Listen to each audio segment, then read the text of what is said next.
Till now, we've covered linear regression and logistic regression. Now, the next fundamental algorithm that you will learn in your machine learning journey is SVM. It might seem tricky at first, but by the end of this tutorial, you will see how simple and effective it really is. To make things easy, let's start with an example. Let's say there's a basketball coach handling a bunch of players, and he wants to categorize these players as tall or short based on their height. Here's the data he collected. Now, your goal is to help this coach draw a line or a boundary that best separates the tall players from the short players. This is exactly where the SVM algorithm comes in the picture. It finds the best possible boundary, also called a hyperplane, that separates different categories in your data. So we know that SVM finds the optimal boundary for categorizing data, but how does it exactly do so? It works by maximizing the gap between the two categories. Think of it like placing a fence between two groups so that the fence is as far as possible from both sides. Mathematically, the boundary is chosen in such a way that the margin, that is the distance between the closest points of each group, and the boundary is maximized. The points closest to the boundary are called the support vectors. These are the most important data points that define the boundary. But what if the data is not perfectly separable? That is, real world data is often messy and we can't draw a straight line to separate the groups. In such cases, SVM uses something known as a kernel trick to transform the data into a higher dimension where it becomes separable. This allows SVM to handle even complex data sets. It might sound like an advanced concept, but in reality, it's just about drawing the best possible boundary between different groups in your data. And don't worry if everything isn't clear right away. To explain this in even more detail, I'll now hand over the session to one of India's top data science trainers. By the end of his explanation, you'll understand SVM so well that you won't have to revisit this topic. So let's get started. So we are going to work on the algorithm SVM. That is, we have something called as support vector machines. Fine. SVM is also, guys, one of the supervised algorithm. If I say it also falls under the supervised category. If I just write it down like this, okay, so it also falls under the supervised category.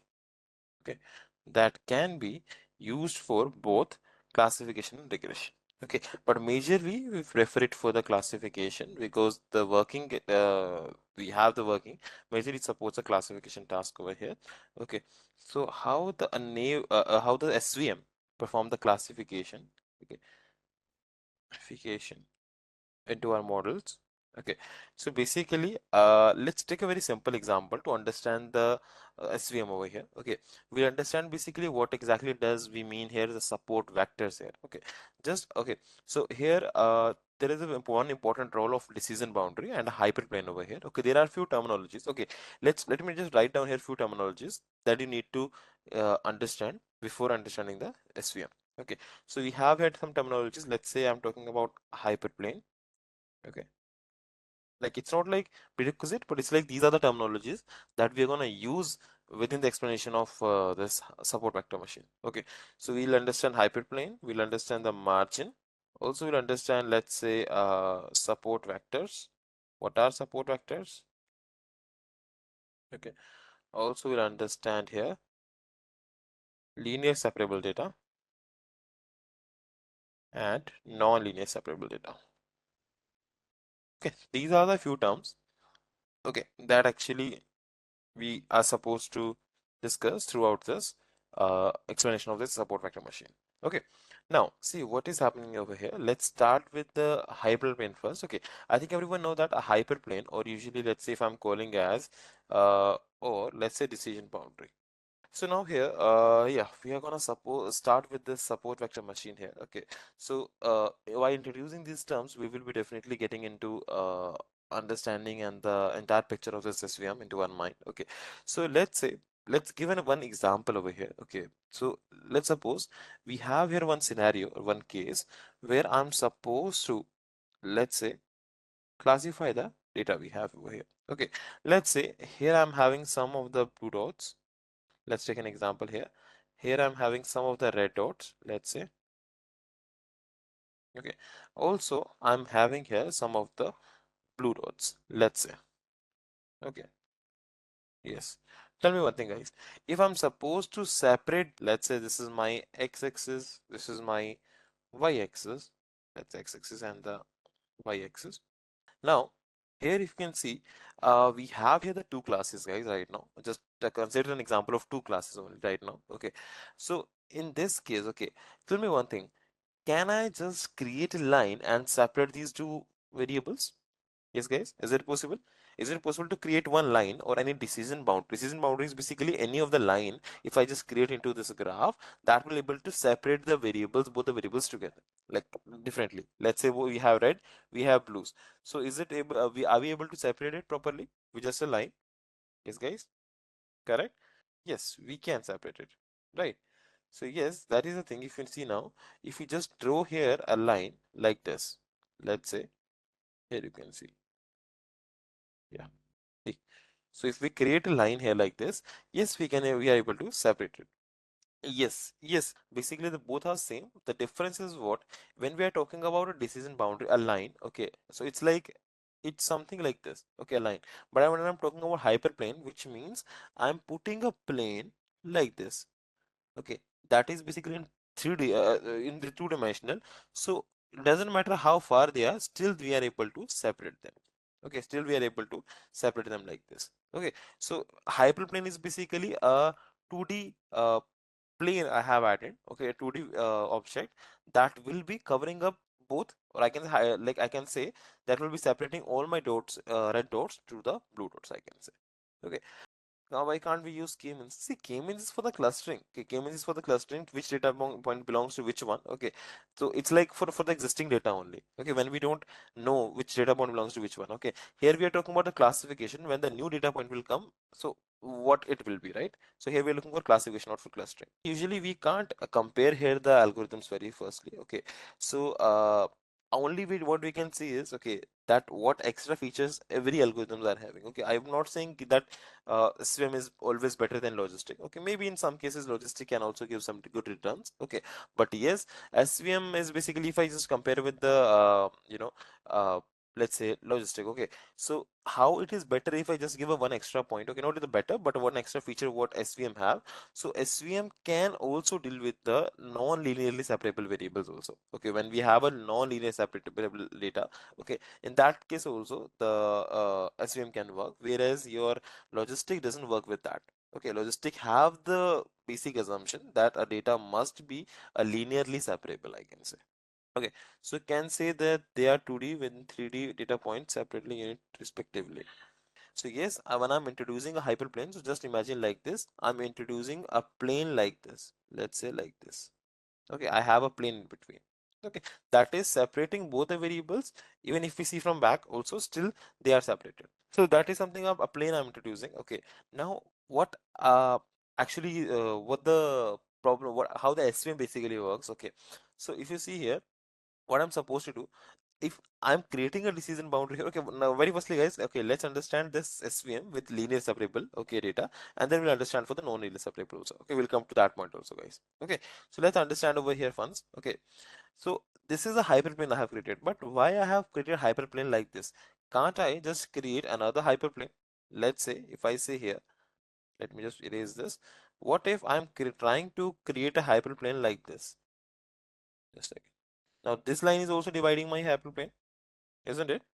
Yes, guys. If I just do copy this, let's say here also, and here I'll give the another option, and here I'll give the another option, and here I'll give the another option. Okay, see, now I can see that this line is also dividing the hyperplane. Okay, and let me create one more line here. So let's say this line is also dividing them, correct? Also, let's say I'll just change here some more lines. This line is also dividing the plane. Okay, and if I want to write down in another way, let's say this can also be the line that is dividing. LDA is for dimensional reduction. Okay, basically the LDA is not something where we are performing classification or something. We are supposed to reduce the columns or the dimensions, or basically we can say that transforming the columns, right? But yes, it follows the approach by segregation of my variables. That is true, that is a common point over here, but actually ultimate goal is not to predict over here, but the ultimate goal is to reduce the components basically, correct? Okay, So now here, listen everyone carefully. Okay, let's get into the topic. So now tell me one thing. Okay, all of these lines are able to separate my variables, correct? I think these are the four type of decision boundaries I have made, right? All the decision boundaries are actually successfully separating my variables, correct? Now, how would I know that which one hyperplane has to be added? Okay, how will I know that which one hyperplane has to be added when I want to create a decision boundary? So in that case only, we have to take the help of support vectors. Okay, so we have something called as support vectors. Now, what are the support vectors? Support vectors are basically the nearest elements we have with that or I can say closer to other class. Okay, let's say, tell me one thing now here, everyone. Let's take this first example. Okay, in this first example, may I know which point is there which is very much closer to this hyperplane and the other class? Yes, case. Can I say this point? Okay, now eventually I have to make a line which is parallel to your hyperplane also. Okay, I have to look for the most closest point over here. Okay, so this is a point, and here also I have this is a point. Correct. So now if I try to create okay, let's do one thing. Let's not take this point because I think I have just made something. Let me do one thing. Let's say, okay, let's understood this is the point. Okay, closest. Okay, so tell me if I just what I will be doing now, I will be just taking another line. Okay, I would be taking a line from the I can say closest point. Okay, now you can see, can I say guys this point and this point, these are very much closer to each other from both the categories. So these are very much closer. So what I'll do, I'll create a line, okay, that will very much close to the that point. Okay, that will, let's say it will almost touching that point. Okay, but the line that I'm creating, it should be parallel to the this thing that I have created. Let's say parallel to this blue one, like parallel to the hyperplane basically. So let's say here also I'm drawing a line, and let's say another line I'm drawing that also touching this blue one. Okay, blue boundary. Okay, right now extremely sorry, I think the lines are not, I'm not making much parallel lines, but just assume that these both the lines are parallel here. Okay, so you can see this is something what I have created. Okay, now the thing is, very first thing we have to look for is here you can see this is the decision we have distance we have. You can see from here to here hyperplane to this is, let's say D1, or let's say D plus, you can say anything you can assume. And the second distance over here we have from here to here, that is your D negative. Okay, two distances we have, correct? Now same thing if you see, okay, if we do with the rest of the algorithm, okay, here if we do the same thing, now I have to create a line parallel to this, okay, and the points which are very closer to each other. So, okay, so this is the closest point. So if I draw a line here as well, okay, let's say parallel to this one, just a second.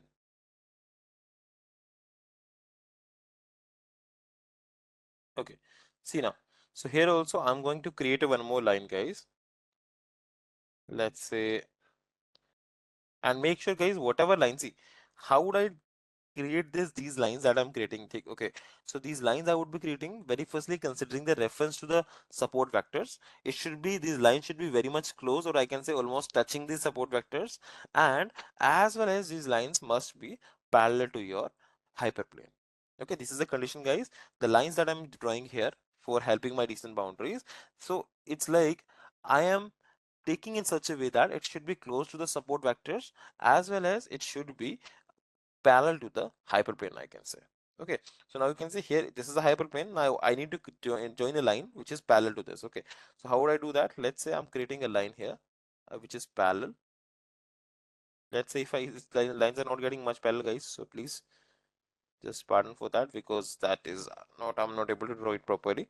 Okay, let's say another line if I'm creating, that should be parallel to your, see, this is another line which is also parallel to the plane, right? So here also we have two different distances, right? Let's say the first distance would be here, this is the distance. Okay, let it be called D1 or D plus, anything if you want. And let's say the next distance is, let's say, D minus. Okay, these are the distances we have. Now same thing we'll do in the next hyperplane also. Here also we'll create a parallel lines like this. So let's say if I create a parallel line here, okay, and one more line, this line also parallel to this hyperplane as well as touching the support vector. So condition is lines should be parallel to hyperplane and touching the nearest point. Am I correct? So here the very firstly they should be parallel to hyperplane as well as they should almost touch the, or I can say very much closer to the support vectors we do have here. Okay, and same thing if we do here also. So almost, let's say if I'm saying a line parallel to it. Okay, so let's say, okay, this will be a parallel line for this yellow red support vectors, and a support vector for the blue class. Let's say this is a support vector of blue class, and for this is the line I'm creating. Okay, now what are we supposed to do here, guys? Can you see here? Now in all the four lines, okay, now what is a margin? Okay, there is a term here that I have written here, guys, something called as margin. Okay, where margin is basically, so here you can see, guys, when we add both the distances, okay, let's say either it will be distance 1, distance 2. If we add here both, so by the end what we have here, it's something called as margin. Okay, so this thing, so the difference between the both the lines over here, okay, both the boundaries, so these are basically your, I can say, the margin. Okay, I'll write down here, it's something called as margin. Okay, what's a margin here? So these the distance, the difference between these two boundaries over here is basically a margin. Okay, now as I said, we can decide different hyperplanes also, whether to put hyperplane like this, whether to put hyperplane like this, or this or this. Okay, we have a different option.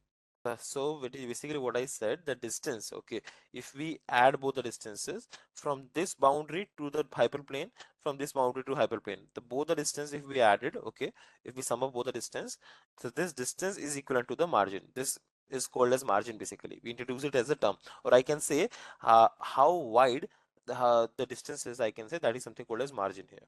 Okay, wider the this border you have, I can say the that is something called as margin. Okay, so now what I'm supposed to do here is, as I said, different planes we can take. Okay, this plane and this one. Now which one we have to select, which one actually SVM take as a final hyperplane? Now the hyperplane with the maximum margin. Okay, there is a some term, something called as maximal, I'll write down here, term something called as maximal margin hyperplane. Okay, we have something called as maximum margin hyperplane. Now this maximum margin hyperplane is basically the term, that is something what actually SVM uses. Okay, so MMH basically it look for the maximum hyperplane out of the given hyperplanes, whichever is the maximum, the machine will go ahead with that one and will make it as final. Okay, now tell me one thing, guys, here we have this much margin. Okay, if we go ahead with this one, so here we have this much margin. Okay, here we have this much margin, and here we have this much margin, you can see, and here also it have different this much margin. Okay, but in this case you can see the decision boundaries are not actually much equal, right? Actually it should be in the middle, the decision boundary, right? That should equally divide both, but here it's like you can see line is hyperplane is very much closer to one point, not to the other point, right? So that is something we don't consider. So it should be like exactly in the middle, the hyperplane must be in the exactly in middle, that is dividing them into a proper category. Okay, but here you can see it's very much biased or very much towards the, I can say, red dots or the red classes. Okay, so this two will not take for sure because it's very much close to the other one. Okay, so out of the given figures, tell me which figure is having the maximum distance. Yes, guys. So in all our four cases, d1 plus d2 will be equal. No, no, definitely not. That's the one my point, right? D1 plus D2 can vary here, right? Because actually it depends. Okay, let's say this is the figure that I have created, but let's say if I give you any other figure, okay, this in this figure it seems like it should be equal, but these they are not equal for sure. Okay, let's say if I'm giving you this kind of figure, Sadhna, see, if this is a figure here, let's say I have here some blue dots. Okay, let's say like this. Okay, also I have some red dots like this. Now see if we have red dots like this. Okay, see Sadhna. So now here let's say this is the point now which is closer. Now if we try to draw lines, Sadhna, over here, okay, let's say if I draw a hyperplane like this, okay, let's say this is a hyperplane, correct? So in this case you can see distance from here to here, distance from here to here. Let's say this will be my decision boundary like this, correct? So here the margin will be less. So yes, here the margin is very less, okay? But if we take the another plane like this, okay, like this, so here I can say the margin will be little more like this, correct? The margin will be little more. So it depends like in what position we are playing, giving the given of position of hyperplane, the margin will be different in all the directions. So yes, in our given graph also, so you can see we have to look for in which plane we are having the maximum distance, what I feel. Okay, so here also you can see what I am feeling is, okay, first can also be there. I am feeling in the second also, guys. I can see the maximum margin. Okay, because here one thing is here hyperplane is exactly in the middle. Okay, and also you can see the distance is very much high, right? Yeah, that's what I'm thinking. In the first case, it's like that. Okay, actually, you can see in the second case, okay, it's very much almost to the middle. In this first case, you can see this is my hyperplane, right? Which is very much closer to blue one, but not from to the red one, right? So this is the case. So second case, I can feel little better, or I can say third case. I think the third case is more better. Hyperplane is in the middle. Also, you can see this is the hyperplane, this line, right? And I can see that the margin is also very much high, correct, as compared to rest of the points. Okay, the hyperplane is in the middle and the margin is also very much high, right? So I can say that my SVM will choose that this will be my final hyperplane here, because here hyperplane is exactly at the middle, and also the margin is also very much high.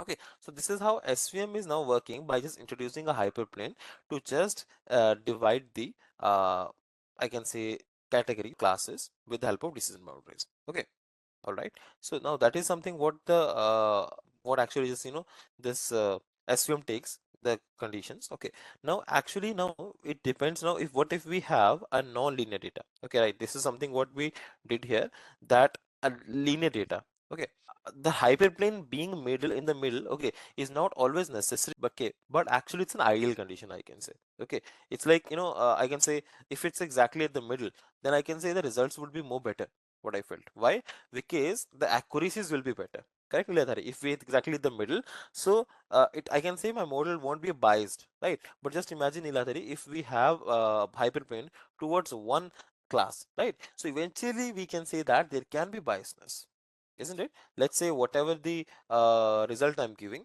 okay, it is being assumed as that class only towards which the hyperplane is more closer, right? So yes, the accuracies can't be that much good. That is the reason here we choose the middle one only. That's an basically ideal hyperplane, we say.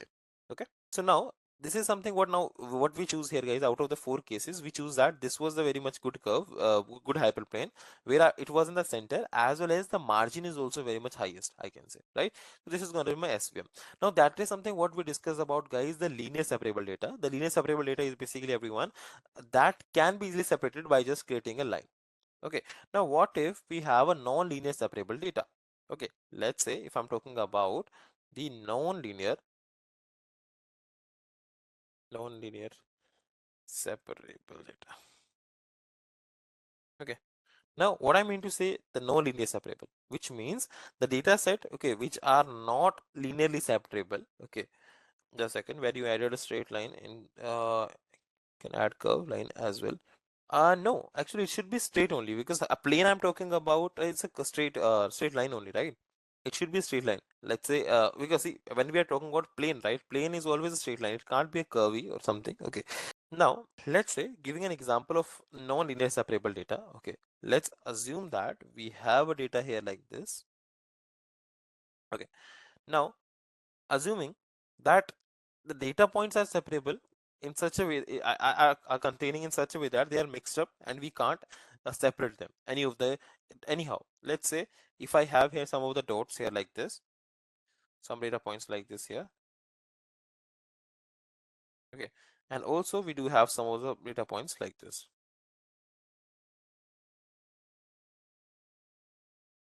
Here, see, guys, when I'm talking about this data, okay, tell me one thing, that whatever line we create, okay, and whatever line we are creating, well, are we able to separate it properly in any of the two different categories? Yes, guys. If I create a hyperplane over here, is it dividing into two? No, right? If I create hyperplane over here, is it dividing into two? No. If I'm trying to create line over here, not at all. So whatever scenario will take, let me just copy this. Yeah, that is something 3D though we can do. That is something what the alternative we have. We'll do how to fix this by going into the 3D. But in 2D, is it visible to separate them? No, right? So if we just take this example, or let's say taking different more examples over here, let's say over here and here. Okay. Now let's say few examples. So if we try to separate it from here, not possible. Try to separate from here, not possible, right?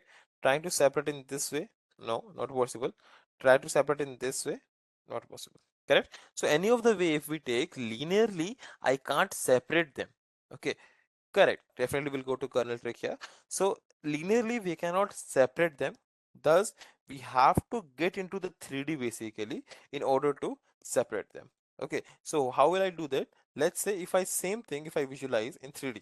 Okay, if I visualize the same thing in the 3D, let's say, see guys, if I same thing visualize in the 3D basically, so let me add here one more dimension here now. Okay, so can I say it will look like this? Let's say if I have here some purple dots, so it will look like this.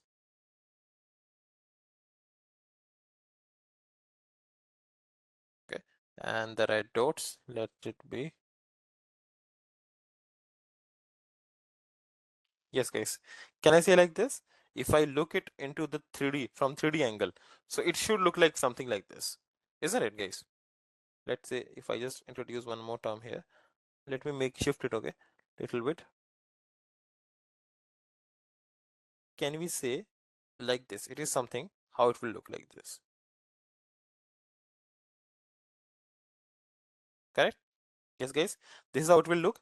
Basically I am not looking it from the top, now I'm looking it from the side, correct? Now maybe now these are I'll say basically these are the purple beta points are little above if I'm seeing it in third dimension, okay, 3 dimension. So this is how they are. Okay, now if they are in the 3D guys, can we separate now by putting a plane now? If they're in the 3 dimension, how they are looking like this, correct? Now can we see them, separate them by introducing a hyperplane, correct? So what if I do like this? Let's say I need to add a hyperplane like this over here in between. So hyperplane would be something like this. Okay. See now, yes, now see guys, can we say that now a plane I have introduced in between that is able to separate them properly? Okay, so how would it basically now? This was the non-linearly separable data. So how we have separated them guys? By just adding a one dimension. Okay, why? Very firstly in 2 dimensions I can't separate it. I have to go ahead with the high dimension, that is 3 dimension. Okay, yes. So here you can see now I am able to separate it with the hyperplane here. Okay, earlier it was no linear separable data, but now if I'm introducing it at hyperplane over here, it is separable. Okay, which means how I did that, I have to increase one dimension over here. I have to add one dimension for sure, right? So we can see that we have added dimension. So how this thing will be happening? Okay, how this thing basically adding one dimension will work in case of your SVM. So in that case, we have a parameter called as kernel. Okay, we have a parameter called as kernel in my SVM that allows my SVM to go beyond one extra dimension in order to separate such variables. Okay, so in such variable in order to perform such separation, the kernel came into an action. So kernel allows me to implement such functions that will be basically adding another dimensions to separate them properly. Okay, I think we can add curved lines to hyperplane by using kernel trick for nonlinear SVM. See, okay, the curved line is basically, yes, come to that point also. Basically, by default, we go with the hyperplane. Okay, now the what you are saying, okay, whether we can add curved line and what, that is something basically we have different type of kernels we have. Okay, actually we have here, let's see if I just tell you something, we have here RB, okay, F, that is your radial basic function kernel. Okay, that something what do this what I have done over here. Okay, we have a kernel basically called as polynomial kernel, poly. So I think what you are saying about that is something what poly kernel is basically, right? So poly kernel when we add here, in that case, yes, we can say the curve can be added. Basically, polykernel is something that is when we have multiple relations like that cannot be separable by the hyperplane. So we used to take like the curves here to separate the planes. Okay, that is something what we have the polynomial kernel. Okay, not with this normal one linear kernel. So it's with the polynomial kernel. Okay. Yes, sigmoid curve too, but sigmoid, yeah, that also it's yeah. For the sigmoid is like exactly just like we have the logistic also. So yes, so that also kind of a curvy. So that also sigmoid also work in the same way. Yeah, so kernel is basically is a function here. Okay, definitely I cannot go with the mathematics right now, everyone. Okay, you can just search about the various kernel function. Okay, about in my SVM. Okay, so rather in SVM we have various different type of kernels. RBF we have linear kernel. We have this polykernel. Okay, so each kernel is having a function. What function it does? It the purpose of the kernel is to change it to the higher dimension so that easily separability can be seen. So linear kernels we have, polynomial kernels we have, radial basic function kernels we have, and sigmoid kernels we have. Okay, so linear kernel is basically when the data is linearly separable.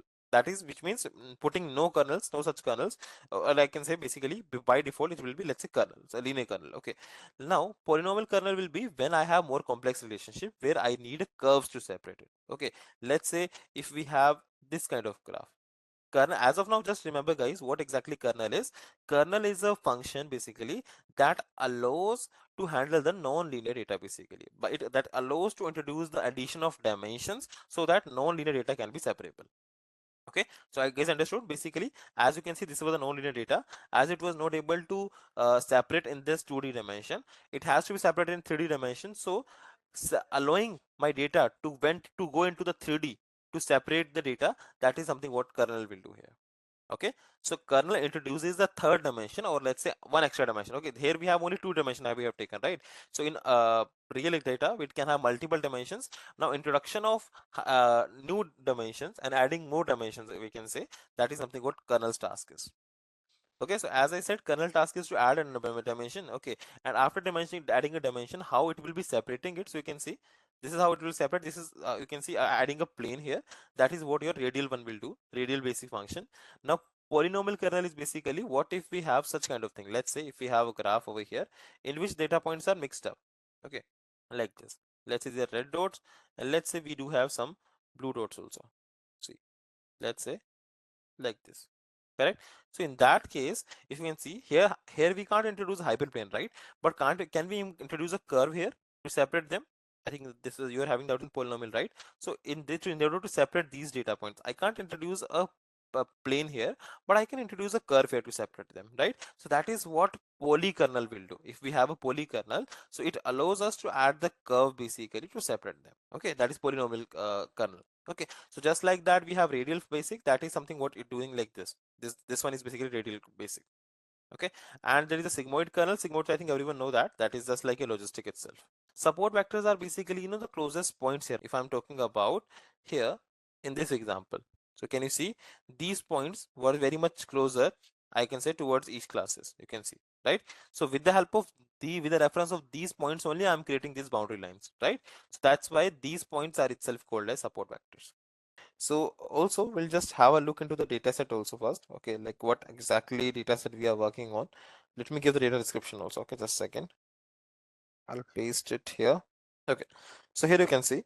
So the objective of project is to accurately predict the suitable drug outcome for the patient. Okay, now what actual dataset we do have? We have a dataset which is having age of a patient, sex of a patient, blood pressure of patient, cholesterol of a patient. Now Na to K is basically sodium to potassium ratio in the blood. Okay, now for that particular patient, what type of drug can be prescribed? Okay, or I can say medicine basically we are talking about here. Okay, so here let's say I'll do one thing. I'll import the data first. Okay, then we'll discuss what exactly we'll do here. So let's say from, I'm going to very first import some basic libraries. Let's say importing like this. Okay, importing pandas, numpy, matplotlib, and cbone, all the basic fundamental libraries. Correct. Let's load the data here. So data would be my df equals to pd.read csv, and here I'm going to add the data, basically your drug.csv. Right. So if you see the data set, how it looks like, here we have the data where we have the records of patients basically having the age of patient, sex of patient, okay, what's the gender of patient is, and blood pressure, okay, whether the blood pressure is high, normal, or low, okay, cholesterol also high, normal, low, what kind of cholesterol it is having, okay. And after that we have here something called as uh, Na2K, okay, that is sodium to potassium ratio in your blood basically for a particular patient. Now, for that particular patient, what kind of drug can be suggested? Okay, now eventually that's not a proper any real data or something. It's like pseudo data only, where we have mentioned the type of drug as a different category. Okay, so let's see basically. I want to see what all kind of drugs we have. Okay, so let's say I want to take here df dot value counts. I want to perform the value counts for your drug type. So if you see here, we have here almost drug A, drug B, drug C, and drug X and Y. So total 5 classes we have in our target, everyone. So total 5 types of drugs we have. So yes, this time we are working on the multinomial data set over here, okay, where we are dealing with the 5 classes in the target. Okay, multi-classification. So here drug is the target variable here. Now what is the aim here? Okay, as you can see the objective is of this project is to accurately predict the suitable drug outcomes for the patient. Okay, now as you know that if a patient is having this age, this sex, okay, this is the blood pressure, cholesterol of a patient, we can we can just suggest him the drug type as in drug Y.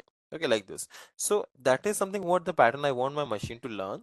By the end, I want to build up an SVM model here that will be able to classify these categories basically properly. Okay. Now, so definitely we'll just directly regularly proceed with the normal implementation itself, like ED and all, and then by then we'll just implement the SVM model. Okay, so let's start with the normal ED over here. So yeah, can someone just share the dataset and yeah, okay, Tia have shared the dataset and the collab file. Just refer it, guys. Okay, so here I'm talking about let's say the EDA part. Okay, so very firstly, let's start with the EDA of the given data set. Okay, under which we'll definitely begin with the data cleaning first, right? So here, let's start with the data cleaning. So let's say data cleaning. Okay, now what is the data cleaning here? Uh, we will be starting with the null values. So, okay, very firstly, let's check the info first. Okay, so I want to perform here info. So let's say df dot info if I do, so that I can check that very firstly whether all the data points are in a proper type or not. Okay, let's say if I'm talking about age, it's a numerical. Yes, it's integer. Sex is object, blood pressure is object, cholesterol is object, and Na2K is float, and drug type is also an object. Okay, so yes, actually it is supposed to be like this only because BP, cholesterol, sex is an object. Na2K is basically numerical value, continuous values, and drug type is also a object value. Okay, age is numerical. Okay, now what I'll do here, so let's say let's clean the data here. So very firstly we'll check the null values here. So checking the df, I'll put a comment here, checking the nulls. Okay, so if I check here df dot is null dot sum, I will see here that there are no such null values. On all the given columns, we don't have any null values. Okay, we'll see with, let's say, df dot duplicate values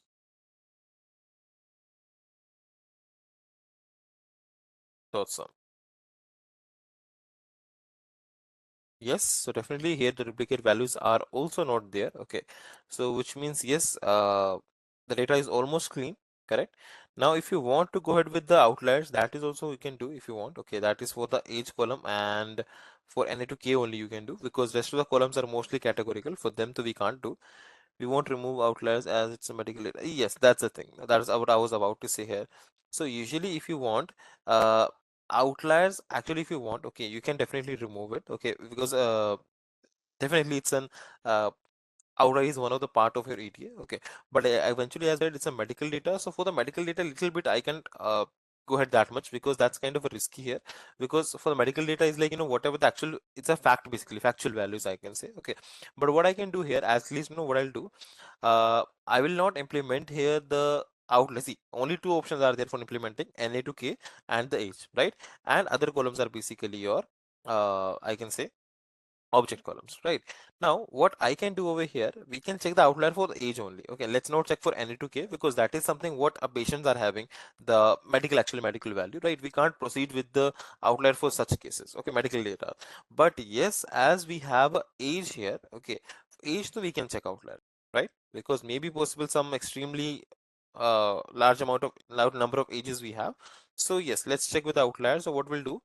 So checking outlier for age.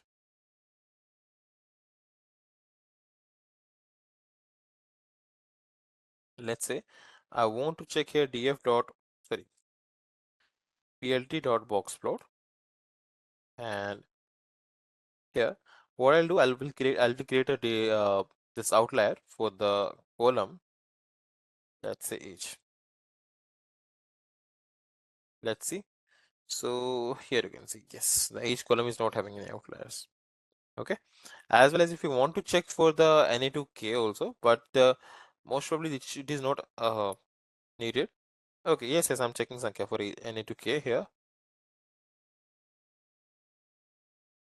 Let's check for this.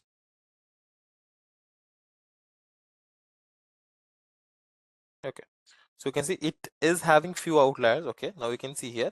Now it's not that much very much far, guys. Okay, why? Because now a patient, okay, with a extremely high value, right? Now that is something which means the patient needs some particular type of drug. That's the reason what I was saying here, that we can't say that it's an outlier. Okay, let's say I'm saying that, giving an example, let's say we are not aware of this Na2K column that much. Okay, let's say if I'm talking about blood pressure. Okay, now, extremely might be possible in some extreme cases, as a person is having maybe a worse medical history. Okay, so he can have a high blood pressure also. Okay, when it's checking the BP, okay, it can go very high, right? 120 or something like that. Correct. So now, whereas other patients who are not having that much blood pressure, they are normal. They are having very normal value of blood pressure. Okay, so in that case, I can't say that that particular person is an outlier, right? Still, we need to train our machine to predict for such patients basically who are having the I can say extreme disease or any other particular thing is very exceptional, right? So I want to train my machine for those outliers also, right? So that is the reason here for medical data will not perform to will not check to check for the outliers and will not try to remove them. Okay, as age was only the fine, it is not something what belongs to some medical result or something. That's why I was checking for age, and yes, age was not having outlier. Now Na2K is having outliers, only few outliers, and that too is not very far. Okay, that's very much close only, near to the normal range only. So that's why we'll just skip outliers for this column also. Yes, guys, just considering that's a medical data, so these outliers will ignore here, will not consider them as an outliers, guys. If that is the case, let's say if I'm saying, okay, uh, a patient is having a very much large value, okay, let's say normal patients are having till 35 and one patient is having 100, right? Now that I think we know that that's not possible, that might be a mistake or something. In that case, we can go ahead and go with the outlier removal if that much extreme value is there. Okay, but this much is basically, yes, a patient is having a high ratio of sodium to potassium, so thus that is not considered to be an outlier right now. So basically now what I'll do is, so outliers we are done over here. So after this, what we'll do, we'll start with the normal let's do the label and coding over here. Okay, and if you want to do the some kind of visual analysis, guys, okay, that also we can conclude here. Before two values we have many values, what we call that values. Okay, before two values here, okay, these were values we're talking about, these. No, not two outliers. We have two, three outliers. I said that's what I said. Basically, here we have few outliers. Okay, that I said which are very much closer to the normal range only. If I see according to this box plot, this is the normal range of data. Correct. Now, if they are very much close, okay. Now, very firstly, as I said, some medical data. We will not proceed for the outlier removal for such columns. Okay. Why? Because eventually some patients can have extreme large values. Okay, because of their medical issues and all, they can have extreme values, right? I can't consider it to be an outlier.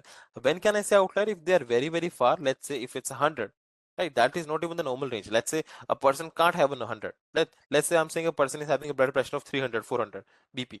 Correct? So 400 BP is not possible, right? So that is definitely an outlier.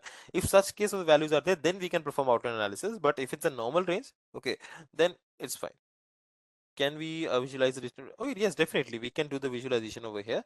If you want to perform any visual analysis, let's see the visual analysis. Okay. Let's see the visual analysis over here. Okay. Now in the visual analysis, you can see anything. Okay, like someone told me, oh, how the data is distributed. Okay, now data distribution, we can see basically, but distribution is something what we have to look for any numerical values. Okay, let's say I want to get anything. Okay, let me just see one thing. Let's say I want, with respect to cholesterol, I want the sex column. Okay, let's say I can say basically with respect to female and male. Okay, and under the male and female, what kind of cholesterol, like high cholesterol, low cholesterol has been observed. Okay, so what I'll do here, let's say I'll give here, let's say SNS dot count plot, SNS dot count plot, right? And I want to see the count plot of, let's say, any of the column. Let's say, well, data is df, data equals to df, and for the x-axis, let's say I'm taking here the column number, column name, let's say cholesterol. Okay, what's the column name? Sorry. Yeah, capital C.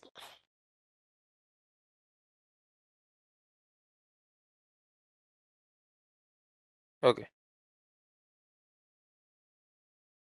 this is a count plot. Okay, you can see the cholesterol is either high or normal. Okay, now I want to see it with respect to the age. Okay, so I'll do here hue as in sex,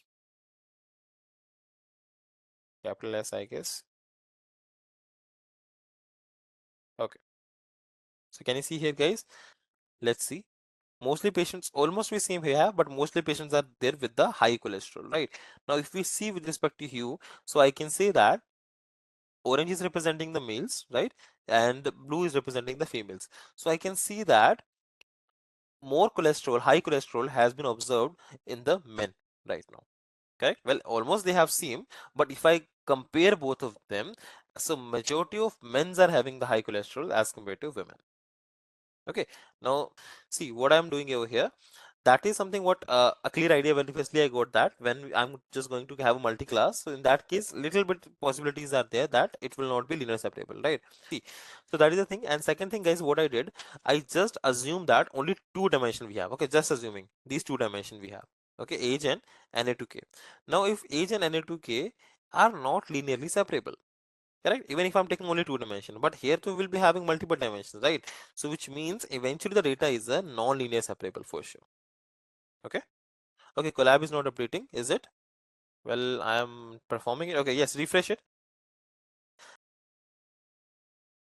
Okay, it's updating, right? Okay, let me save it. Well, let me see. Yeah, see now. Okay, it's updating, right?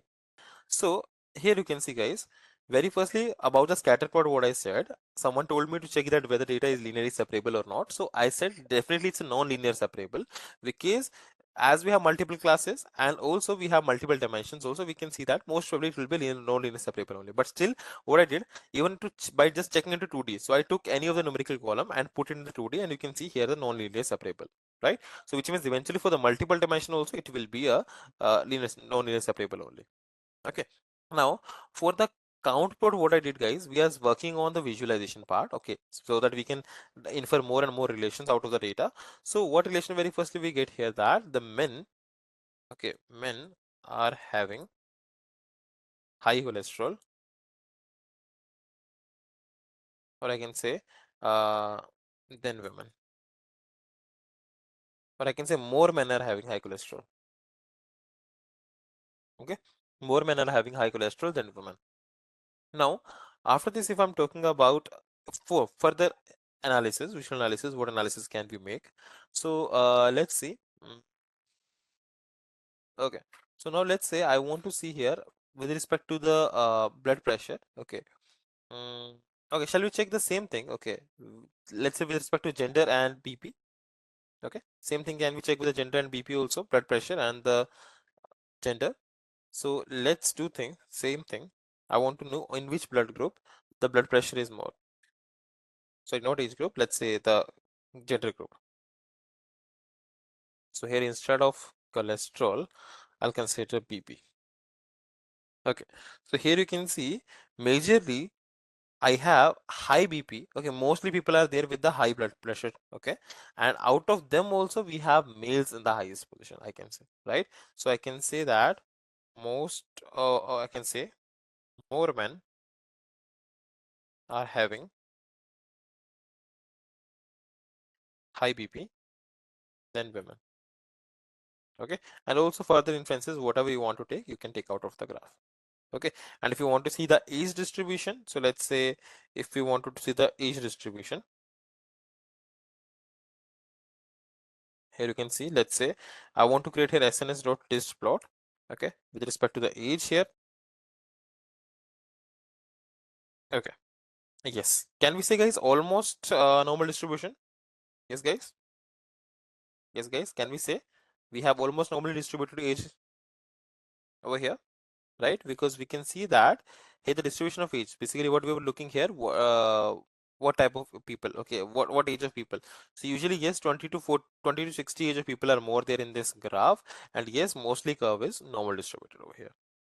See, okay, so these kind of visual analysis, more visual analysis, you can just take out of the data set, okay, whatever the analysis you want to create based on the columns we have here. Okay, now let's proceed with the next step over here, guys. After visual analysis, we'll move on to the data pre-processing, or let's say I'll go with the this, I can say the label encoding part. Okay, let's proceed with the label encoding.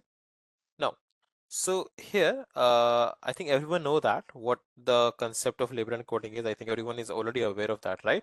So we'll perform here the label encoding along with the given data set. Okay, so let's say, let me just take here a pen. Okay, okay, let it be fine.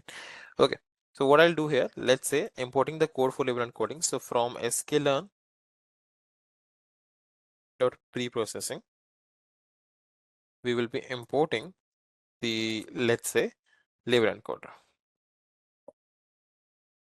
Okay, we'll import here the label encoder class. Eventually label encoder is a class, so we have to create an object for that. So let's say le equals to label encoder, and that's it like this. Now here, let's say le dot, okay, L is an object. It will call a function called as fit transform that I need to call for the all the object columns. Okay, let's say what all object columns we have. We have, let's say we have here age, sorry, sex, blood pressure, cholesterol, and the drugs. So these are the 4 columns for which I want to perform the label encoding. But let's do one thing. We'll take the help of for loop here in order to perform such thing, so that I can perform for all the categorical columns one at once. So for call in df dot columns, yes guys, drugs is a target here.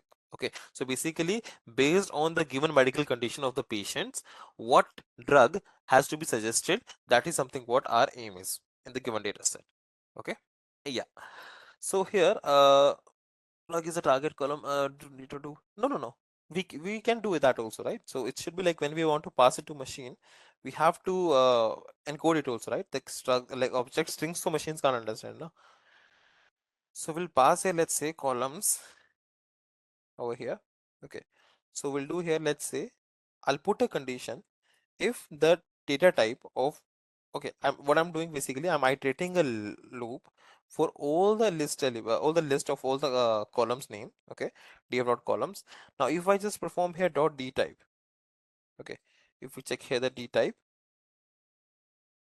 of that particular column, if the data type of that particular column is equals to object, I can say, then only I want to proceed with the implementation of your label encoding.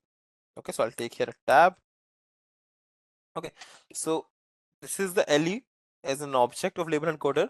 Now this object of label encoder will call a function called as fit transform that will be changing my object values into the categorical by adding the labels to them. Okay, so into the numerical by adding the labels to them. So let's say here I'll pass the column, that particular column. Okay, and also we will be assigning that value to the same variable. Okay, so df of column will be equals to le dot fit transform that particular column. Okay, so if we run the, okay, or I'll show you one more thing. Okay, let's take this code over here inside the loop only. Okay, so that we can also see the classes also. Okay, so that we can also see the classes, guys. So let's say print, I'll write down here le dot classes. So this le dot classes is a attribute over here that will help you to see that for which in which order the label encoding has been performed. Usually label encoder takes the alphabetical order, right everyone? So I'll run it, and here you can see, just a second, a small, okay, here I got it. I need to take the, okay, I added this a wrong code, I don't know how it went here. Yeah, now it's fine. Okay, so can you see we have total 4 columns that has been encoded, okay, one by one. So how they are being encoded, so you can see they are being encoded in their alphabetical orders. Okay, so very firstly you can see F comes first, then M comes, so it's basically 0 and 1. So female will be 0, male will be 1. Okay, after among the high, low and normal, so high comes first, H, then low, then normal. This is how the alphabetical list has been encoded. Same goes with this column also. Now for the drug column, you can see eventually why now I think now we'll be seeing why drug Y is in the first position, because you can see when I'm saying about the drug, so it's a D is a capitalized. Okay, D is a capitalized and Y is also capitalized. So that's why here the priority has been given. See, because see, all of the given categories starting with the D, correct? But here it's a capitalized. That's the reason here it has been given priority. So it's 0, 1, 2, 3, and 4. Okay, fine. So now this is something what we have encoded the data. Now if we see the data, let's say df, okay, just a second, standardize the data of the kernel trick. Usually standardization is fine, but that is something when we do, we have a lot of numerical values here, but here you can see most of the data is categorical. Okay, it's label encoded data. Only age and NA is there basically with the standard numerical value. So we'll skip the standardization part over here, no issues.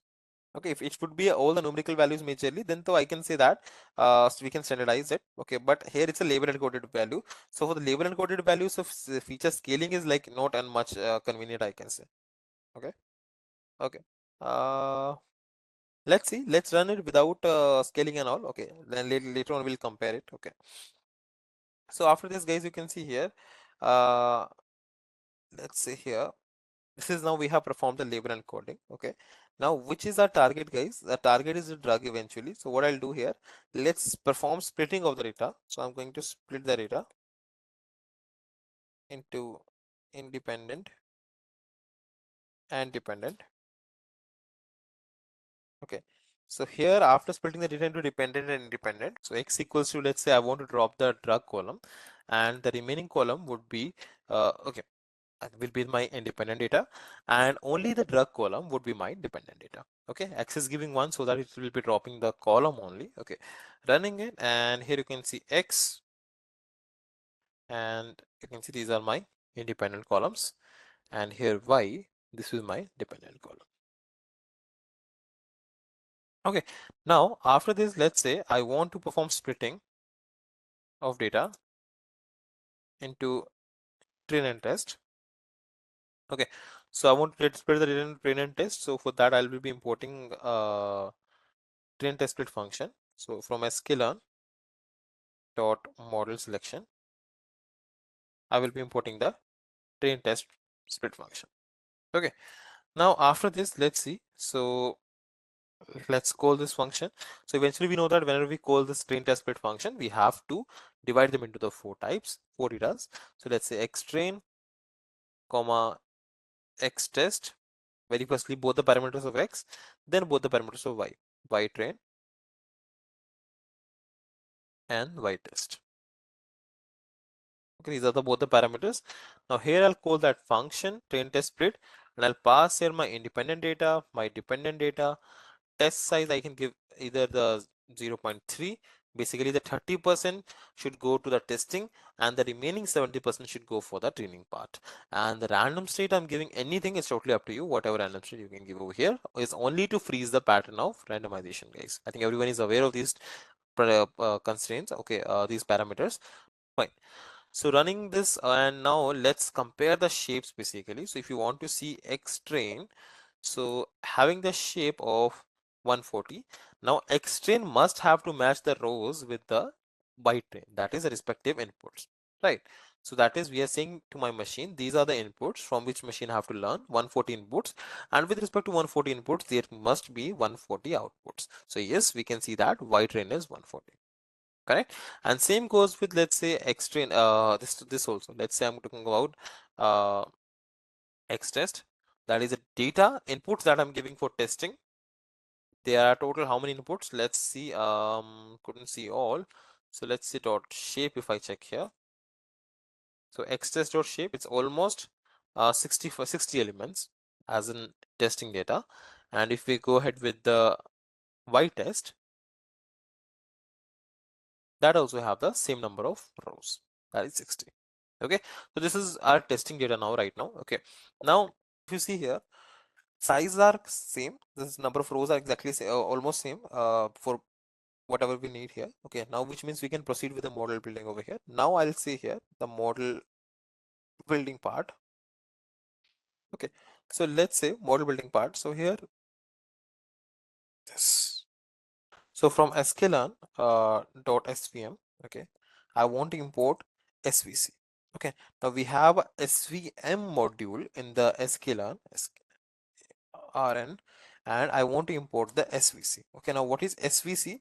So svc is basically support vector, so svc classifier. If you want to perform it for the regression, we have to go with svr. Okay, otherwise if you want to go for the classification, we have svc, that is support vector classifier. I'll put a comment here, support vector classifier. Okay, so we have something called a support vector classifier. Now after running this, okay, so I need to create definitely an object for that. So let's say my model name is svm model will be equals to svc. Okay, now here eventually, okay, let's do one thing. Okay, let's not give any value right now. Okay, I'll add a comment, Shantanu. So for regression, you can use svr. Okay, now here you can see. Now right now let's do one thing. I'm not giving any kernel value, I'm not giving anything. Okay, here let's assume it as let's say it's a linear data. It's a non-linear, I know that very much clearly, right? I'm just assuming that it's a non-linear. Okay, so it's a linear, let's assume. Okay, I'm not changing, I'm not giving any kernel function, I'm not giving any c value, nothing I'm doing. Okay, just randomly running the model. Let's see what accuracy I'm expecting here. Okay, so if you see here, let's say now this is the model here. If I try to fit this model dot fit, that is I'm training this machine, so x train comma y train. Okay, so if I'm saying here, let's say this is your training of machine or model, fine.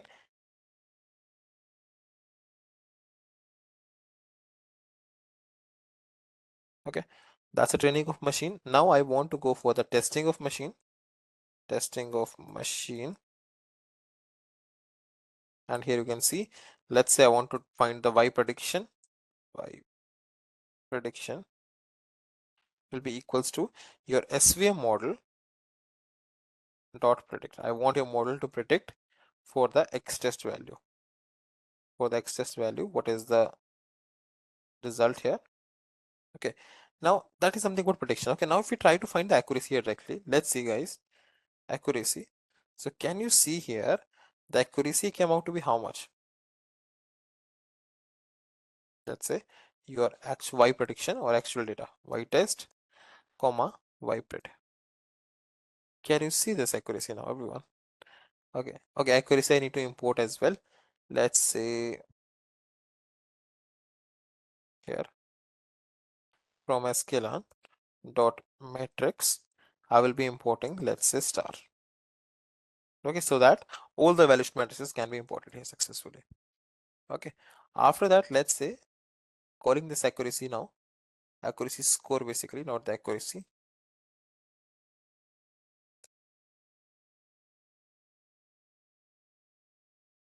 Okay,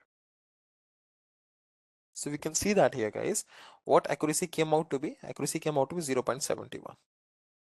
Okay, now the same thing if we check for the train guys. Okay, if we check for the train, everyone. Okay, just give me a moment, I think just a second, let me see the what's the by default here. Just give me a moment guys, let me see the what's the by default kernel value it have taken.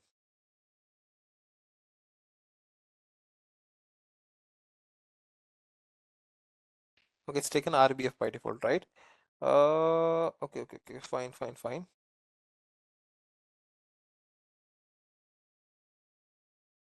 Okay, let me see here in the features. By default, they have taken, I think, kernel only. This RBF only. Okay, fine.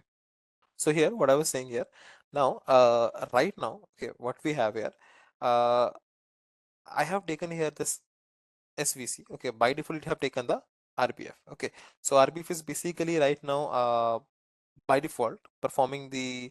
Okay, see, I need to pass here some parameters. Okay, just a second. So I will be passing here. Okay, see, let's suppose if I give the kernel as a linear. Okay, just suppose. What I mean to say, okay, what actually I was trying, I'll come to this this thing actually, your non-linear as well, but I was actually showing you that how linear will work. I thought by default it's a linear, but by default it's RBF. Okay, so let's say if I'm giving kernel by default as a linear. So let's say if I'm running kernel with a linear, okay, so what accuracy I'm expecting? So almost 98. Okay, just second. Why I'm not getting proper accuracy here? Just second. Let me try to run. Okay, maybe I think I'm having here something missing over here. Let me just rerun this code, guys. Okay, just second. Okay, let me see here. So what I'm doing is I'm trying with the only the linear one. Okay, let's say, see, I've removed the, just second. Let me just take all the steps. I performed the this analysis. Okay, and going for the dependent split. Also going for the different split over here. Let's take 0.2 here. Let's try to take here.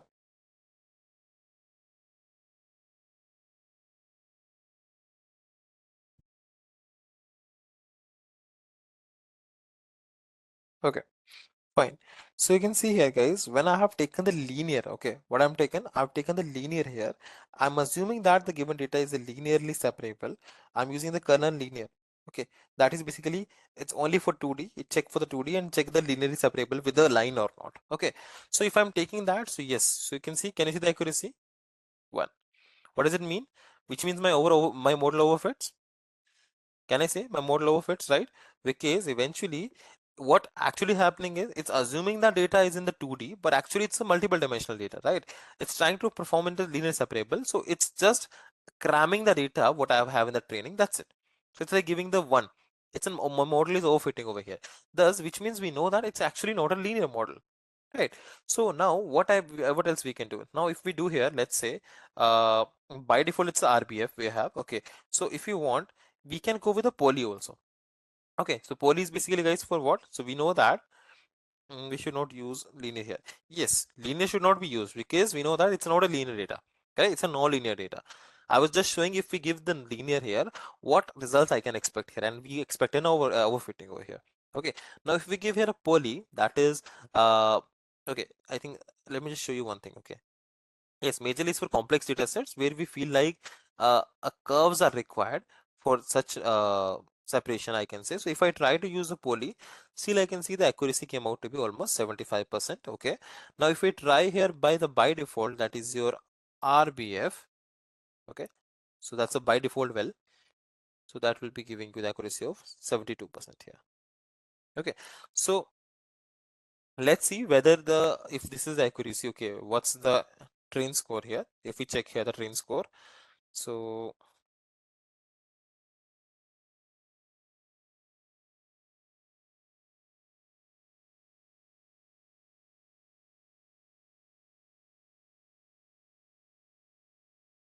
okay, so you can see here overfitting is not happening, which is very much close. You can see almost 70% here, 72%.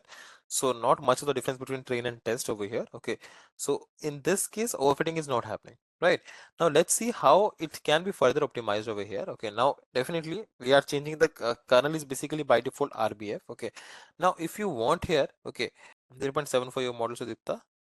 Yes, that's the thing. That much is difference is fine, because the thing is, if your train score is not deviating from your test score, then I can say yes, the overfitting criteria is not there. Okay, over there we are not expecting an overfitting. Okay, but yes, if there is a let's say this thing, if there is an overfitting over here, right? So we can see that the score of test and train will be very much different from each other, right? So what I'm thinking to optimize a little bit. Okay, let's try to change the this thing. Okay, the C value over here.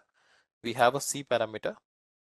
Okay, so the C is basically eventually adding the penalty. Okay, so adding the penalty, basically I'm gonna add here penalty factor. Okay, now eventually when you are adding the C also, guys, make sure that it shouldn't be that much high, right? The penalty shouldn't be that much high that it should give you the uh, overfitting. And also if you give the less penalty, that can leads to the uh, underfitting as well. Okay, so definitely here the I can say the this C parameter should be taken in between. Okay, let's say if I'm taking here 0.5 here. Okay, let's say I'm going to put here 0.5 as a C parameter. 65 is basically for the training. Then so definitely it's kind of underfitting. Yes. Okay, someone asked me if we have multi-classification, you can go ahead with the kernels or with RBF or poly is better.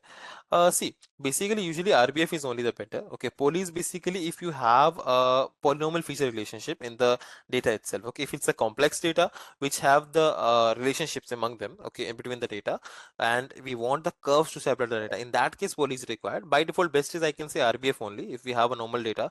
Simple data. For the complex data, I can say we can go ahead with the poly, try with poly. Okay. There are few chats. Okay, let me see. We need to go with another number of models, like if SVM of it. Yes, definitely. If that is the case, yes, always we need to check with the multiple models. Yes, that is the case, guys. See, definitely whatever model you're working with, okay, you need to just go ahead with that model. If it's not showing good accuracy, let's try to optimize that. And still, if it's not showing, so definitely we have to switch to another model for sure, right? So let's say in this case here, we see that the score came out to be 69 for the test training, and testing is 72. Okay, let's do one thing. Let's try to optimize it with some values. Okay, let's say random optimization. If I do, let's say I'm giving the C value. Okay, so C here, I think everyone I told in the theory part also. So C is basically a penalty term over here. Okay, now whenever I remember I told you that the hyperplane that we were creating. Okay, to fix that so that it can achieve its ideal position, that is exactly in the middle, so that separation will be proper. Okay, to fix that we have to shift the hyperplane, right? Whatever, very firstly, if I'm not giving C parameter over here, I'm not updating over here. Okay, so it's like by default it can have taken the maximized margin, but yet the hyperplane can't be in the middle basically. So I want in the middle, exactly middle, so that it can divide it in the proper as two categories, right? So here I can give the C parameter. So if I give very much high C parameter, okay, that also usually uh, hold me, give me very bad results. It can lead to the overfitting. And also, so let me do one thing. I'll see here the C parameter over here, what all values we can pass in the C parameter, till what values. Okay, let's see if I show you here in the parameters. Okay, let's see C parameters. You can see by default C parameter is 1. So can you see, guys, those who are not aware of what is C? C is basically regularization parameter. The strength of regularization is inversely proportional to C, right? So must be strictly positive. The penalty is the squared uh, L2 penalty. Okay, for intuitive visualization of effective of scaling the regularization parameter C. So it's like we can give any different values of C, basically how much penalty we want. It's just a penalty factor, guys. Okay, I would suggest you here. Okay, right now I can't go ahead with the regularization, guys, L1 L2 to you guys. Okay, but I would suggest you to go through those concepts, those who are not aware of L1 L2. Okay, so there actually what we do, we introduce the penalty term, okay, into my model, so that actually it can shift that curve or that line basically. Okay, so that it can actually do the fix the misclassification basically. Correct. So here actually C value we can try to give different. Let's say if I reduce it 0.5, let's see, maybe my accuracy can increase and decrease both. I have the both way chances. Okay, so I have given C as 0.5. Let's see. So accuracy little bit reduced. Okay, so if we give here, let's say C as, okay, let me try to give some other C value. Okay, okay, let's see here, the C can be 0.1 also. I can give 110. Okay, it's up to us. Yes, by default is 1. Okay, okay, as it was overfitting. Okay, it was not overfitting, so I'll try to give one extra more values. Okay, so let's say instead of 1, let's give 10. Okay, little better, right? Let's try to give here more. Shall I give 100? Let's see. And now that will be too much. Okay, now I think it's showing much better result. Yes, guys. The C I have given to 100 basically, 100 penalty term I have added. So you can see the accuracy is basically 90, and for train model it's showing 91. Okay. Yes, for linear it will be giving 100%. That is overfitting clearly, because actually we only have a non-linear data. For the non-linear data, if we perform linear kernel, linear function, eventually it will overfit. Penalty, right now I can give only a brief idea, because if you want to understand the penalty, you just have to learn the concept of regularization, that is L1 and L2. Okay, so right now just giving a quick brief of L1 and L2. It's basically I can say here it's just like adding additional value so that it can switch its position. Okay, as let's see usually, but what happen here in case of linear regression, let's say this is in a linear regression, let's say this was your data points here, correct? Let's suppose this is your regression curve. Okay, just suppose the curve that I have created, this is the regression curve, right? So regression line, correct? Now, can you see is my regression line actually overlapping with the data points? All the data points? Is my regression line overlapping with all the data points? No, no, right. Not all the data points. It's only overlapping with this point and this point. Rest of the data points are not overlapped, correct, with my line. So basically what we do, the equation of linear regression is what? Y equals to mx plus c, correct? This is what we have, equation of linear regression, y equals to mx plus c. So there actually we also add a penalty term, okay, so that we can shift the slope. Okay, so basically by the end of by after adding the penalty is basically a function, okay, that will hold some value. I want to add that value in order to change my slope of my curve. Okay, so if I change the slope basically of my curve or the regression line, it will change its position. So the new position will be what now? So let's say maybe I just want to add little bit. Okay, so it's like this was earlier, now little bit I want to add over here. Let's say I want to add little bit penalty so that it can shift little bit above like this, and it can shift little down and it can go little above. Okay, so which means a new curve will form like this. Okay, so it's like you can see from here it moved till this much, and from here it moved this much. So this means I have switched my curve so that I can cover more and more classes basically, right? That is what adding a penalty term here. So it depends here now. After adding a penalty term, yes, I can improve the accuracies also, but sometimes model overfits, so we don't have to add that much accuracy penalty term. Only small amount of penalty term has to be added. Okay, if we add that much big, maybe chances of overfitting can be also there. Okay, so only that much explanation I can give you about penalty as of now, everyone. Okay, little bit you need to study about the regularization and the L1 and L2 techniques. Okay, last one, the rich. RBF is one of the kernel parameter over here. Okay, basically RBF what we have given here, that is kernel function that deals with the classes, basically multi classes that introduce a non-linearity in my data, that allows my data to be separable in the non-linear. I can say it's making my data, low dimensional data to multi-dimensional data, so that it can be separable linearly. Okay, okay, so now let's see the other parameter now. So now we can try the confusion matrix, but if we go with the let's say your classification report. Okay, so let's say I want to create a classification report for your, let's say, okay, if I try to create a classification report over here, and if I try to print this, train and test accuracy should be definitely closer, then I can say it's not overfitting, not over, like underfitting also. In this way we can calculate the F1 score if you want. Okay, like if you want to, for the classification, you can see for F1 score can be calculated now for different variable now. Okay, see, it's being calculated for your all the classes for 0, 1, 2, 3 and 4. Okay, now also I think there was one concept you asked here, that is ROCOC. Okay, for the multinomial it's little complicated. Okay, directly we cannot implement ROCOC because the ROCOC curve is majorly being used and being designed only for the binary classification. Okay, it's only being used for the binary classification. Let's say if we have here zeros and 1. Okay, so in that case if we create an ROC curve, it will be like this. Okay, let me just take this here, pen. Now if we have to do here, this is how your ROC curve looks like, right? Let's say this is your data, and here your curve should be like this, correct? Now that is for 0 to 1, that is 4 if it is going till 1, that is something what I can say the accuracy over till 100. Okay, now that is basically only for the category, the binary classification.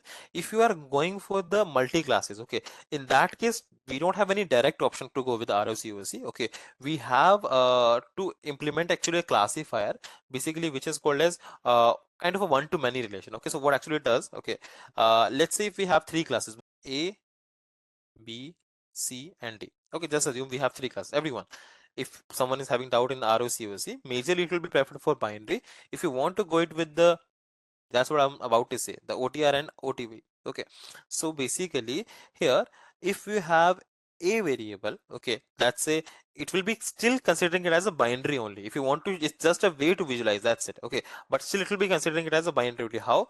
Let's say this will be the one category and remaining all will be considered as a second category, category 1, category 2, right? And in the next, for the, if you want the ROC for the B now, this will be first category and these all will be considered as my second category. Okay, so in this way actually that is still considered as a binary only, because here but that is not a fair idea, isn't it? Because by the end we want the analysis of all the four individual, but in that case what we are getting, we are just assuming that all are same one category and this is also single another category. Okay, so that is something what we don't have to perform much. Okay, so that is the thing. So ROC majorly you should go ahead with the only for the binary one, not for the multi one, because multiple classes what it will take, very first directly we can't implement. We have another ways, we have OTR OTV models. Okay, but in that will do what, it will just give this kind of relation. Okay, fine. So one to many and all things are relation. Okay, so only that is the thing. So otherwise, if you want here for multi-classification, the if you want to see how many correctly classified or not, you can go with the confusion matrix. Okay, if you want to see the confusion matrix for multiple classification, that is also fine. We can create here. So you can see, let's see the confusion matrix for your given data. This is what confusion matrix looks like. So let's visualize it as well. So let's say SNS dot heat map, and here I want to give my confusion matrix and not equals to giving true. And let's just give a better color here. Instead of these blacks, let's give C map equals to greens or blues, anything you can give. Okay, so here you can see this this can help you more better to understand the pattern here. Now you can see eventually these are the actual values 0, 1, 2, 3, and 4. These are actual values and these are the, I can say, the value that are predicted. Okay, now eventually how it is happening, so you can see here how many time it happened when actually the drug was 17, sorry, the drug was 0 category of drug has been used and machine have also predicted 0, that is 17 times. How many time it happened when actually drug is 1 and machine also predicted 1, that is 4 times. How many time it happened when drug was 2 and machine also predicted 2, that is also 2 times. Okay, so here you can see this is what the diagonal value, you can see the correct classification, whereas the other value are misclassification. Okay, now you can see zeros, no misclassification, no misclassification, no misclassification. Here also no misclassification. Only we have misclassification, you know, where this is the misclassification. You can see, let me highlight all the misclassifications here. So this is the misclassification, this is the misclassification, this is the misclassification. Okay, so almost we can see here these two are the misclassified. So this was actually 2, the drug type 2, but what we have predicted as a 3. This is actually 1, but we have predicted as 3, correct? And this is actually 2, 4, but machine have predicted as 3 only. Okay, and also we have seen that, guys, can you see this? Majorly machine have made a mistake in predicting as drug type 3 only. Correct? In this given data, that's what a trend and pattern we saw. That in the given data, machine have made only a mistake for understanding the drug type 3 here. Rest is fine, you can see no mistakes. See, yeah, grid search CV is also one of the part of CV itself. See, one only we have CV, that is something where we get the data, okay, with a different split. Okay, it's not like we divide the data in some particular folds and then we take the CV out of it. See, guys, I'll tell you here. Basically, what you can do, I'll just write down here, guys. Like right now, I cannot taught you all these things completely. Okay, you can just search about those things, okay, and just try to understand those concepts. So basically, CV, okay, let's say undersampling and oversampling. Okay, these are the techniques, guys, to handle your uh, imbalanced data. Okay, So these are techniques that you can use to handle your imbalanced data. Okay, so about CV, if I'm saying, okay, CV is something basically, let me even give a simple example for CV. Okay, so it's like, let's say if we have this, those who are not aware, if this is the data we have. So let's say I'm giving CV k fold as in 3. In my CV, I have to give a parameter 3, cross validation. So in 3, what we do, we divide my data. See, this is my entire data that I have divided into 3 parts now, because I have given the 3 folds here. So it's folded my data into 3 folds.